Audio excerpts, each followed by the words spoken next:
M'dzina la Atate ndi la Mwana ndi la Mzimu Woyera. Amen. Lero ndi pa 11 April lachisanu mu sabata yachisanu ya nyengo ino ya Lenti. Ndikulandireni abale ndi alongo kulikonse kumene muli. Programu yathu ya lero ya tiyankhuleni Ambuye. Lero lino mawu athu oyamba akuchokera m'buku la mprofeti Yeremiya.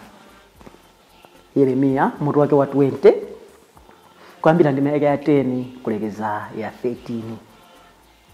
Amene akutiwerengera mawu oyamba ndi a Emmanuel Dan Senzani kuchokera ku St. Agnes Outstation, St. John's Msamba Parish mu Archdiocese ya Lilongwe. Ndipo mthenga wathu wabwino ukuchokera pa Yohane mutu wake wa 10 kuyambira ndime ya 31 kulekeza 42. Amene akutiwerengera mawu a mthenga wabwino komanso kutigawira mawu ndi Reverend Father Innocent Mlongoti kuchokera ku St. Anne Ganya Parish mu Diocese ya Dedza. Mawu oyamba. Mawu a m'buku la mneneri Yeremiya. Ndimamva ambiri akunong'ona. Zoopsa zili pambali zonse. Amati, kanenezeni. Tiyeni tikaneneze. Amene adali abwenzi anga amembekeza kuti ndigwa pansi. Amati, mwina mwake adzatha kunyengedwa. Tsono ife tidzamugwira ndi kulipsira pa iyeyo.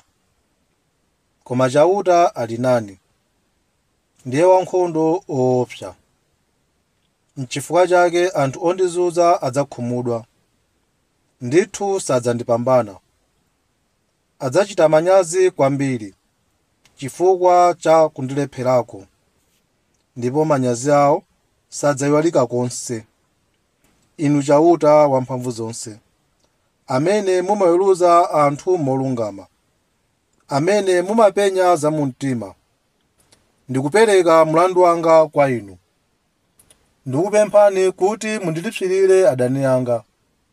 Imbirani chauta, mtamandeni chauta. Ndiye amapulumutsa osauka kwa adani awo. Mawu a Ambuye. Tithokoze Mulungu. Ambuye akhale nanu, akhalenso ndi mzimu wanu. Mawu a mthenga wabwino monga adalembera Yohane Woyera. Ulemu kwa inu Ambuye. Pa nthawi yomweyo Ayuda adatolanso miyala kuti iye amulase. Yesu adawafunsa kuti, ndakuonetsani ntchito zabwino zambiri zimene Atate adandichititsa. Nanga mwa zimenezi ntchito imene mukufuna mundiponyere miyala ndi iti? Anthu aja adamuyankha kuti, sitikufuna kukuponya miyala chifukwa cha ntchito yabwino ayi, koma chifukwa ukunyoza Mulungu. Iwe amene uli munthu chabe ukudziyesa Mulungu. Yesu adati, kodi m'malamulo mwanu suja mudalembedwa kuti Mulungu adati ndinu milungu? Paja mawu a m'malembo ngoona mpaka muyaya. Ndipo mwini wakeyo adawatcha milungu anthu aja. Iye ankalankhula nawo zimenezi. Inetu Atate adandipatula nandituma pansi pano. Tsono inuyo munganene bwanji kuti ndikunyoza Mulungu? Chifukwa ndati ndine mwana wa Mulungu? Ngati sindichita zimene Atate anga adandipatsa, musandikhulupirire. Koma ngati ndimazichitadi, khulupirirani ntchitozo. Ngakhale simukhulupirira ine, ndipo mumadziwa musapeneka konse kuti Atate amakhala mwa ine, ndipo ine ndimakhala mwa Atate. Pamenepo anthu aja adafunanso kumugwira, koma iye adazemba. Yesu adabweranso kutsidya kwa mtsinje wa Yorodani, kumene Yohane ankabatizira anthu poyamba paja. Ndipo adakhala komweko, anthu ambirimbiri adadza kwa iye, nkumanena kuti Yohane sadachite chizindikiro chozizwitsayi, koma zonse zimene ankanena za munthu uyu zinali zoonadi. Motero anthu ambiri adamkhulupirira Yesu kumeneko. Mthenga wa Ambuye. Ulemu kwa inu Ambuye Yesu Kristu. Tikati tionetsetse ngati anthu apa dziko lino lapansi abale ndi alongo kuti pamwambuye. Mulungu amatitana mwa njira zosiyana-siyana. Mwachitsanzo tikudziwa kuti ena akumanga business, ena mwina ndi asilikali, ena mwina ndi apolisi, ena mwina aphunzitsi, ena mwina anamwino, ena mwina adotolo, ena atsogoleri kumpingo, aprofeti, ena ansembe amene, ena oyendetsa ngakhale galimoto, ngakhale kutsuka mbali ndi ntchito imene. Ena ngakhale mwina oumba njwera amene alimi nanga okoza magalimoto atolankhana amene. Tiona kuti ndi ntchito zina zonse zomwe tikugwira pa moyo wathu tsiku ndi tsiku.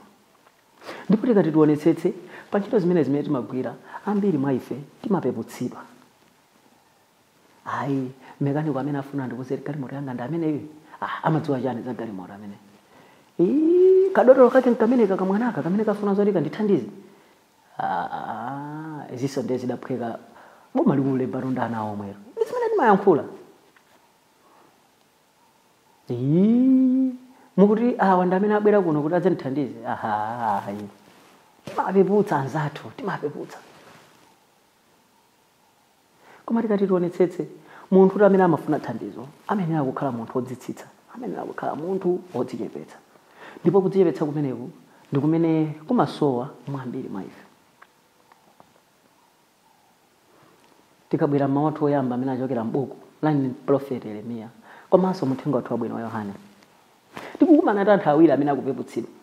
Yeremiya amene komanso Ambuye Yesu akupeputsidwa. Ndipo akufuna kumulipira, kumponya miyala, kummenya. Akumpeputsa pa zimene akuyankhula. Mwina poti mwina amamudziwa, koma zoti Mulungu adamuyitana samadziwa. Ambuye Yesu amene akufuna kummenya, akufuna kugenda, akumpeputsa. Koma chonsecho amaona zintchito zake zabwino zimene amachita pa moyo wake tsiku ndi tsiku. Koma akumpeputsa.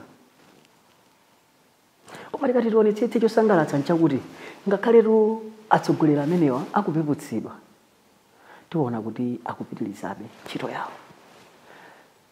Sakugonja ayi, sakutaya mtima. Akupitirizabe ntchito yawo. Tilipo ambiri amene pa moyo wathu timataya mtima. Ngakhale mwina kunyanyala kulolera kuti mwina munthu afe. Aya anandinyoza. Kulolera mwina kuti abale athu asathandizidwe. Aya adandinyoza tsiku lakuti ngati m'bale wanga akuyenera kuti adzapepese. Ayi. Moyo dziko lapansi anthu adzatipeputsa, anthu adzatinyoza. Ndi mmene dziko lilili. Chifukwa timanena kuti palibe munthu amene ali perfect dziko lino lapansi. Anthu adzatipeputsa ndithu mwa njira zosiyana-siyana. Asembe kake nkameneka. President kake nkameneka. Wankulu amene wabwera pa organization yathu ino ndi ameneyo. Amene wabwera pa sukulu pano kani amene iyo kodi ngati anthu adzatipeputsa. Koma zintchito zathu zikuyenera kuti zipitirire. Chifukwa zintchito zathu ndi zimene zidzaonetse eni amene ifewo tili. Ndipo tikati tionetsetse ngakhale moto imene timagwiritsa ntchito ku gulu lathu lati yankhule na Ambuye. Timanena kuti osatopa kuchita zabwino. Kawiri tikati tionetsetse munthu amene akufuna kuchita zabwino satengera kuti uyu adandinyoza. Satengera kuti uyu ndi wamtundu wathu. Satengera kuti uyu ndimapembedzera naye chipani chimodzi cha ndale. Satengera kuti uyu achokera kwathu. Ife ndakumwera, ife ndapakale, ife ndakumpoto. Umathandiza mosona nkhope, osati kuthandiza mofuna kuti ena akakutame, mofuna kuti ugule mavoti. Ndipo yena mwina amatilangiza kumene. Ntchito zachifundo zimene amatichitira. Tikuyenera kuti tizigwiritsa ntchito. Ndipo tikuyenera kukhala anthu osinthika. Ndipo nafe tikuyenera kuonetsa mtima omwewo. Makamaka kuti ngakhale anthu atatinyoza motani, ngakhale anthu atatinenera mabodza, ngakhale anthu atatipeputsa, ndithu osatopa kuchita zabwino. Chifukwa ndi mmene moyo wa dziko lapansi ulili. Ndipo monga Yeremiya uja ngakhale Ambuye Yesu sakutaya mtima, akuzindikira kuti anthu adzayankhula. si anthu onse amene angamukonde. Shuga imweyo amuona kuti ngakhale shuga sakondedwa ndi anthu tonse. Mchere sukondedwa ndi anthu tonse. China chichotsekemera koma sichikondedwa. China chiso chowawa koma sichikondedwa. Mandimu sakondedwa ndo ina aliyense. Ngati anthu akunyoza Ambuye Yesu. Kuli bwanji ino ndini. Anthu azatinyoza, azatinenera zambiri. Koma tikakhulupirira Mulungu, moyo wathu sudzatayika. Tiyeni tipemphere tsiku la lero, makamaka pakumpempha Mulungu kuti ayike kulimba mtima mwa wina aliyense mwa ife kulikonse kumene tiliko. Makamaka kuti tisachite mantha pamene ena atinenera zoyipa, koma tigwirebe ntchito imene Mulungu akutituma. Chifukwa tikati talimba mtima ndi kupitiriza kugwira ntchito imene Mulungu akutituma, ngakhale titanyozeka motani, posawulengera mapendekero athu, Mulungu adzatithandiza ndipo moyo wathu pa dziko lapansi udzakhala wokoma. M'dzina la Atate ndi la Mwana ndi la Mzimu Woyera.